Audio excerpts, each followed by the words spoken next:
그래서 오늘 여러분들한테는 많은 이제 죽음 교육도 카테고리들이 많은데 그 중에서도 장례 문화에 대한 것들을 제가 조금 가지고 와봤어요. 왜냐하면 익숙하지 않으실 것 같아서 아직은. 나는 장례식장을 가본 적이 있다 혹시? 오, 익숙하시네요. 네. 손 내려보시고. 그래서 이 상장례, 이 상례와 장례를 보통 합쳐서 상장례라고 하고, 그래서 이 장례식이 가지고 있는 사회적인 기능이 있어요. 첫 번째로는 시신을 처리할 수 있는 기능을 해요. 그래도 혹시 하는 것도 나는 본 적이 있다. 이렇게 발이 나는 거. 선생님도 생각보다 무서울 수도 있는데 시체를 본다는 게 좋아요. 그래서 시신을 처리하는 기능이 있어요. 그러니까 고인의 시신을 좀 위생적으로 처리하게끔 이 장의사들이 다 닦아주고 새로운 옷을 입혀주고 이런 것들, 이 장례는 시신 처리 기능을 하기도 해요. 그래서 첫 번째의 그 사회적 기능은 시신을 처리하는 기능, 두 번째는 두려움을 극복하는 기능이 있어요. 그러니까 돌아가신 분의 영혼을 위로하고 추모함으로써 이 남은 사람들끼리 어떤 심리적인 안정감과 편안함을 좀 획득하기 위함이 있어요. 그래서 죽음은 육체적인 어떤 죽음으로 한정하지 않는다는 것을 아마 장례식장 가시면 느끼셨겠지만 단순히 돌아가셨다라고 하는 게 그냥 거기서 끝이라기보다 그래도 우리가 죽으면 영혼이 어딘가로 가지 않을까? 이런 막연한 생각들은 인간이라면 이제 누구나 다 하잖아요. 그래서 그것 중에 이제 한 가지 뭔가 이 내세에 대한 생각을 하면 사람들은 조금 두렵죠. 두려운 마음이 들고 종교가 가지는 게 이제 그런 두려움을 가지고 어떤 설교들을 하는 건데 이 고인의 영혼을 위로하고 의례를 중요하게 여겨왔는데 그것들은 사실 남은 사람들을 위한 두려움을 극복하는 기능이 있어요. 세 번째로는 사회적인 확인 기능이 있어요. 그게 뭐냐면 단지 그냥 한 사람이 죽었다고 해서 그냥 그게 끝이 나는 게 아니라 사회적으로 의미 있는 죽음이 되도록 하면서 그러니까 우리가 장례식장이라는 것을 통해서 사람들이 이렇게 모이고 그 사람을 추모하는 과정을 통해서 이 인간의 어떤 연대를 하는 이런 사회적으로 어떤 기능들을 가지고 있어요. 그리고 네 번째로는 살아남은 자들에게 삶의 의미를 일깨우는 성찰의 시간이 되기도 해요. 그러니까 우리가 살 때 맨날 죽음을 생각하고 살 수는 없어요. 그러면 오히려 좀 병적인 거고 그래도 이제 장례식장에 한 번쯤 이제 가보신 분들이 대부분이니까 가시다 보면 이제 그런 것들을 보게 돼요. 어떤 장례식장에서는 막 싸움이 분투한 그 재산 싸움을 하는 장례식장도 있고 또 어떤 장례식장은 되게 가족끼리 좀 돈독한 장례식장도 있고 장례식장마다 가지고 있는 분위기들이 조금씩 다 다른데 그런 것들을 이제 간접적으로 경험하면서 이 사람의 생을 좀 돌아볼 수 있거나 혹은 그 사람들 자식들의 어떤 역동들 이런 것들을 볼 수 있거든요. 내가 어떻게 살아야 할까 이런 것들에 대해서 생각해 볼 수 있는 기능을 줘요. 그래서 하이데거에 의하면 죽음은 인간에게 허용된 역설적인 축복이라고 말을 하기도 했어요. 우리가 이제 죽으면 시신을 어디다가 묻힐까? 대부분은 이제 이게 무덤으로 많이 했죠. 그러다가 요즘에는 또 그냥 화장을 하기도 하고 근데 이 자연장에서도 종류가 사실은 되게 많아요. 첫 번째는 잔디형이라고 해서 골분을 잔디 밑이 나는 주변에 묻는 방식. 요즘에 많이 하는 게 수목형과 유택동산인데 수목형은 그 뼈를 그러니까 화장한 뼈를 심고 그 위에다가 나무를 하나 심어요. 그래서 그 나무를 보고 그 사람을 추모할 수 있도록 도와주는 기능이 있어요. 그 다음에 유택동산은 그냥 우리 그냥 나 죽으면 어디 강에다가 뿌려줘 이런데 그 불법이에요. 그래서 이게 법적으로 바다에 뿌릴 수 있는 데는 인천과 부산 딱 두 군데만 법적으로 가능하고 강에다가 뿌리면 다 불법이고 그 다음에 아무 데나 뿌려도 안 돼요. 유골을 아무 데나 뿌리시면 안 되고 이런 특정한 허가된 장소들이 있어요.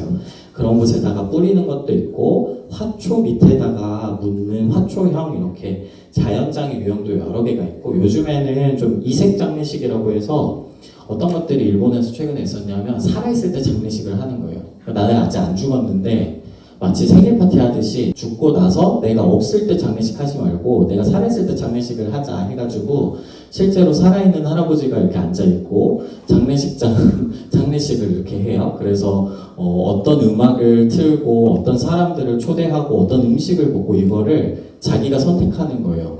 보통 우리가 죽으면 자식들이 그 장례식장을 많이 이렇게 하잖아요. 그래서 그렇게 하는 게 아니라 나는 내 장례식을 내가 어떻게 보면 파티처럼 좀 하고 싶다. 이렇게 하는 사람들은 요즘에 살아있을 때 생전 장례식을 하기도 하는데 그런 것들이 이제 이색 장례식 혹은 이런 어떤 유교적인 장례 문화에서 벗어난 생전 장례식이라고 말을 하기도 해요. 그래서 우리가 오늘 해볼 두 번째 활동은 나의 장례 계획을 한번 세워보는 거예요. 제가 원래 묘비명을 쓰게끔 할까 하다가 이게 더 편할 것 같아서 이거를 가지고 왔고, 첫 번째 질문은 내 장례식 때 나는 뭐뭇을 입고 싶다. 이 장례식 때 몸을 입고 싶다는 게 내가 갑자기 죽었다가 살아나서 뭐 이런 의미가 아니에요. 그때 나는 어떤 옷을 입고 영을 하고 싶은지 그거를 한번 적어보는 거예요. 내 장례식 때 나는 어떤 옷을 입었으면 좋을까? 어떤 옷을 입으면 좀 괜찮을까?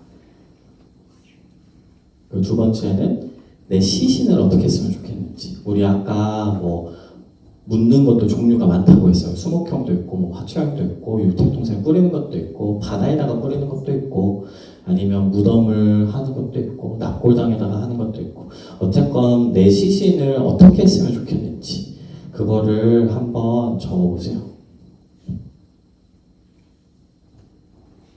그리고 내 장례식에서 사람들은 좀 어땠으면 좋겠는지 이 순서대로 한번 쭉쭉쭉쭉 적어보세요. 내 장례식 때 사람들이 뭐 웃었으면 좋겠는지, 울었으면 좋겠는지, 아니면 웃는 것도 아니고 다른 어떤 감정 표현들을 했으면 좋겠는지를 한번 적어보시고, 내 장례식장에서 어떤 음악을 틀고, 어떤 음식을 먹고, 어떤 영상을 틀고, 어떤 사진이 준비됐으면 좋겠는지. 뭐 지금 죽음을 준비할 나이는 아니지만 이런 것들을 미리 한번 좀 생각해 보세요. 이런 것들을 하는 이유는 이제 백혈병 환자분이랑 같이 죽음을 준비하는 작업을 4달, 5달 정도 이제 했었는데 그분이랑 이제 장례식을 어떻게 할지 이런 거를 좀 정하면서 알아차린 게 있었어요. 뭐였냐면 내 장례식장에 사람들이 많이 왔으면 좋겠다는 거예요. 그래서 왜 그러냐고 물어봤더니 그게 생각했을 때 자기가 성공한 인생이 장례식장에 사람들이 많이 오는 게 본인이 생각했을 때 성공한 인생 같다는 거예요. 그래서 어떻게 하면 사람들이 많이 올까 이거를 제가 역으로 물어보면서 이 사람이 대인관계에서 있었던 어떤 많은 과거의 어떤 역사들과 원하는 것들 이런 것들을 좀 생각해보는 시간을 가진 적이 있거든요. 그러니까 우리는 어떤 장래 계획을 세우는 게 그냥 진짜 장래를 계획하는 것도 될 수 있지만 이런 고민을 함으로써 내가 지금 이 생을 어떻게 살아갈까. 왜냐면 사실은 여러분 한 3분만 숨 참아도 진짜 죽을 것 같거든요. 우리가 언제 죽어도 이상한 존재는 아니기 때문에 내 죽음을 한번 생각해 보면 내가 오늘을 좀 어떻게 살아야 하고, 우리 지금 친구들끼리 막 앉아 있잖아요. 옆 친구한테 무슨 말을 해야 하고 이런 것들을 좀 생각해 볼 수 있는 좋은 어떤 툴이 될 수 있어요. 그래서 장례식장을 내가 어떻게 좀 스스로 꾸며보고 싶은지 이런 게 어떻게 보면 실존적인 주체적인 삶, 그러니까 내가 원하는 나의 삶에 대한 어떤 설계 그런 것들을 의미할 수도 있어서 요거를 가져와 봤고, 그래도 뭔가 말하는 맥락이 전반적으로 이타적인 느낌이 좀 있네요. 아마 뭐 다른 다 못 들어봐서 조금 아쉽기는 하지만 시간상 이거를 해봄으로써 뭐 재밌었을 수도 있고 누군가한테는, 근데 어쨌건 한번 어딘가에 기록을 남겨보세요. 그것들을 통해서 스스로 아마 생각해 보는 거예요. 제가 뭐 물론 몇 분한테는 질문을 더 드렸지만 누가 왔으면 좋겠는지를 고민했을 때 나는 그 사람과의 관계성이 지금 어떤가, 그러니까 나한테는 지금 어떤 사람이 좀 중요한 사람인가를 생각해 볼 수도 있고, 그리고 어떤 영상이나 사진도 보면 스타일이 다 다르잖아요. 누군가는 나의 뭐 업적을 했으면 좋겠고, 누군 막 엽사를 했으면 좋겠고, 근데 그런 것들이 본인의 성격적인 게 어쨌건 다 녹아져 있는 거거든요. 이 장례 계획 안에. 그래서 그것들을 그냥 딱 보면 나라는 사람이 어떤 사람인가에 대한 좀 자기 이해가 될 수도 있고, 그리고 또 나는 어떤 걸 좋아하고 나는 어떤 것들을 내 주변 사람들한테 좀 영향을 미치고 싶어 하는지가 보일 수도 있거든요. 아까 선생님 같은 경우는 계속 그냥 내버려뒀으면 좋겠다는 표현을 되게 2번 정도 했어요. 그냥 뭐 울어도 웃어도 그냥 그 사람이 했으면 좋겠고, 뭐 오든지 말든지 그것도 그 사람이 선택했으면 좋겠고, 이렇게 별로 내가 타인한테 통제감을 많이 느끼고 싶어 하는 스타일이 아니구나. 내가 그게 좀 불편하구나. 내가 이 사람을 막 이래라 저래라 하는 게 뭐 그런 성격이라는 거를 내가 장래 계획을 세우면서도 알아차릴 수도 있고, 또 누군가는 내가 밑에 사람한테 어떤 교수로 기억이 되고 싶을까, 혹은 그 뭔가 이런 업적들을 남길 때 뭐 논문이라고 설명도 하셨고, 뭐 밑에 사람들한테 뭔가가 이렇게 보여지는 것들이 되게 중요할 수도 있겠구나. 저 친구한테는 우리가 그런 것들을 알아차릴 수도 있죠.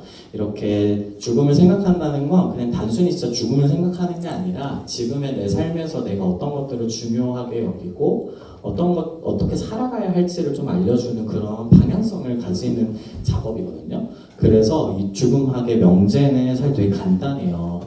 오늘이 내 생의 마지막 날이라면 나는 누구와 무엇을 어떻게 할 것인가, 이거를 한번 생각해 볼 거예요. 우리의 부모님이 오늘 뭐 아침에 뭐 만나신 분도 있고 안 만나신 분도 있겠지만, 정말 갑자기 오늘 사고가 나서 돌아가신다면 내가 오늘 아침에 엄마와 했던 마지막 대화가 선생님들의 평생의 발목을 잡을 수도 있거든요.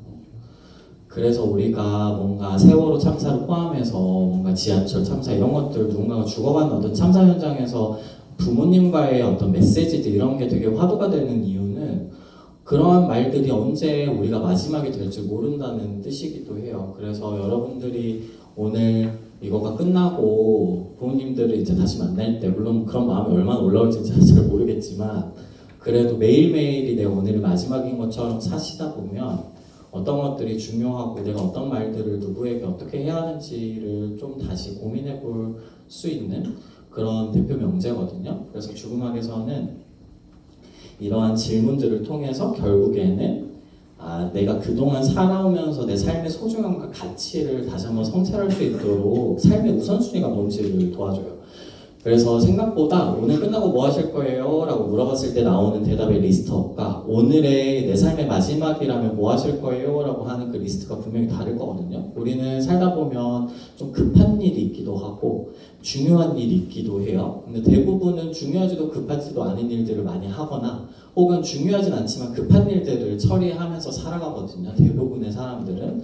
그래서 이러한 죽음학의 명제는 진짜 내 삶에서 무엇이 중요할까? 삶에 대한 어떤 우선순위를 좀 생각해 볼 수 있게 도와주고, 오늘이 내가 마지막이라면 나는 여전히 지금까지 내가 살아왔던 방식대로 살아가는 게 괜찮을까? 뭐 이런 어떤 생각들을 좀 제고할 수 있게 도와주는 게 바로 죽음 교육이에요. 그래서 오늘은 뭐 제가 죽음 교육을 하러 온 건 아니니까 이 정도 선에서 이제 죽음과 관련된 책들을 몇 개, 한 4가지 정도 소개해 드릴 건데, 죽음과 죽어감이라는 책을 보면 우리는 냉랭한 사회가 아닌 죽음과 죽어감에 관한 질문을 다룰 수 있는 사회를 만들어서 이러한 주제에 관한 대화를 독려하고 사람들이 죽는 날까지 덜 두려워하며 살 수 있도록 도와야 할 것이다. 죽음이란 죽어감이 끝나는 순간이라고 몽테뉴가 말했던가. 우리는 죽음 자체가 문제가 아니라 그에 수반되는 절망감, 무력감, 소외감으로 인한 죽어감에 대한 두려움이 문제임을 깨달았다. 그리고 동시에 여기서는 지금 적혀있지 않지만 10만큼 슬퍼할 일에 5만큼 슬퍼하지 말라고 하거든요. 그러니까 장례식장을 다들 가보셨다고 하니까 우리가 살다 보면 누구나 다 상실을 경험하기 마련이에요. 저도 할머니가 돌아가시는 일도 있었고, 혹은 뭔가 내가 사랑하는 반려동물이 대부분 나보다 더 빨리 무지개 다리를 건널 거 아니에요. 웬만하면. 이제 그런 어떤 상실들을 경험하기 마련인데, 저는 지금 주로 제 상담센터에서 애도 상담을 하고 있거든요. 그 반려동물이 잃은 친구들, 혹은 자살 유가족분도 있고, 아니면 아버지가 갑자기 돌아가신 분도 있고, 되게 다양한데, 그들에게 꼭 하는 말이 이제 키블로로스가 하는 10만큼 슬퍼할 일에 5만큼 슬퍼하지 말라는 말을 꼭 해드려요. 그래서 여러분들도 혹시 살다 보면 또 이런 것도 상실이 될 수 있어요. 여자친구랑 남자친구랑 헤어진 거, 이런 것도 내가 유의미한 대상과의 상실 경험이에요. 조금은 사소할 수도 있지만 그런 것들 또한 충분히 슬퍼할 일에는 충분히 슬퍼하는 게 정신건강에 굉장히 중요할 수 있어요. 두 번째는 사랑하는 사람과 저녁 식탁에서 죽음을 이야기합시다. 이 책도 외국분이 이제 쓴 책인데 죽음을 이야기하면 서로 가까워지고 인간애를 느끼며 무엇이 진정 중요한지 깨달을 수 있다. 전보다 더 강하고 현명하고 용감한 사람으로 변할 수 있다. 평소에 죽음에 대한 이야기를 나눠두어야 위기에 직면하거나 시한부 선고를 받았을 때에도 어렵지 않게 죽음에 관해 대화할 수 있다. 죽음에 관한 대화를 나눌 때 더 즐겁게 지내고 많이 웃는다는 사실도 입증이 됐다. 환자의 정신적인 삶은 갈림길에 선다. 지금까지의 삶을 계속 살 것인가? 그것과 결별하고 전혀 다른 삶을 살 것인가의 양자택일. 선택은 쉽지 않고 불확실하지만 분명한 것이 있다. 그건 어느 쪽이든 나의 삶은 온전히 나에게 맡겨졌다는 것. 이제 나는 오로지 나에게만 속하는 단독자가 되었다는 것이다. 이제 마지막은 삶과 죽음이라는 책인데, 저희 일상에서의 삶에서 우리는 항상 죽음을 생각하면서 혹은 죽음을 체험하면서 살지는 않는다. 그러나 어느 순간 언젠간 죽을 수밖에 없다는 존재라는 생각에 불현듯 불어닥친 불안과 또 타자의 죽음에 대한 목격은 인간의 삶에 대한 의미를 생각하게끔 한다. 이는 비켜갈 수 없는 죽음 앞에서 무력한 우리 자신의 실존적 삶에 대한 깊이 있는 통찰을 하게 된다. 근데 자꾸 이제 이